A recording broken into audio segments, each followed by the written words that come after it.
আমাদের কাছে কি রান্না হচ্ছে দেখো, এটা হচ্ছে শিবাজিদা। শিবাজিদা রান্না করার একটা কারণ, শিবাজিদা কে সেটা আমি পরে বলছি, কিন্তু শিবাজিদা কেন রান্না করছে সেটা আগে আমি বলে নিই।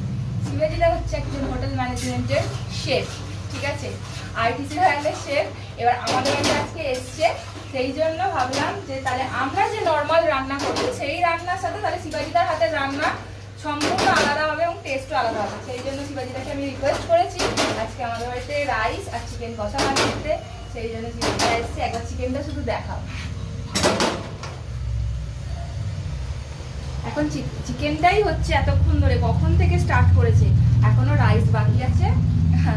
যেহেতু আমি বলেছি সেই জন্য প্রথমে চিকেনটাই বলা হয়েছিল, কিন্তু আমি একবার রিকোয়েস্ট করলাম যে না একটু রাইসটাও করে দিতে হবে, বললো ঠিক আছে চল করে দেবো। তো সেই জন্য এসছে, তার জন্য শিবাজিদাকে অনেক অনেক অনেক ধন্যবাদ।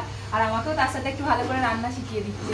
এবার বলি শিবাজিদা কে। শিবাজিদা হচ্ছে একদম ছোট্টবেলাকার আমার বরের স্কুলের ফ্রেন্ড, খুব বেস্ট ফ্রেন্ড, খুব ভালো বন্ধু, বেস্ট ফ্রেন্ড বলতে পারো, একদম ছোটবেলা। চলো রান্নার মধ্যে করছে, কখন খাবে জানো।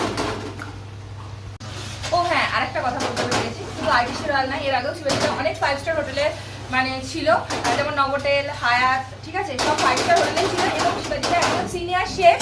তো আজকে চিকেন কষা আর এই রাইসটা বানাচ্ছে। এরপরেও শিবাজিদাকে রিকোয়েস্ট করবো আরও কিছু, মানে টাইম তো পাই না, আজকে টাইম পেয়েছে বলে এসেছে অনেকটা সময় হাতে নিয়ে। তো এরপরেও যদি কোনো রেসিপি আমি করাই, আমি রিকোয়েস্ট করলে যদি করে দেয়, শিবাজিদার হাতে সময় থাকে, তাহলে অবশ্যই আমি সেটা তোমাদের সাথে শেয়ার করবো। কিন্তু তার আগে মানে কি বলবো, মানে সত্যি মানে আর বলার কিছু নেই যে একজন মানে সিনিয়র শিবাজিদার হাতের রান্না অতুলনীয়। আর এটা বলার দরকার লাগে না, কারণ একজন সিনিয়র শেফ এবং সেটা 5 স্টার হোটেলে, তাহলে বুঝে না, এটা আর বলার কিছু নেই।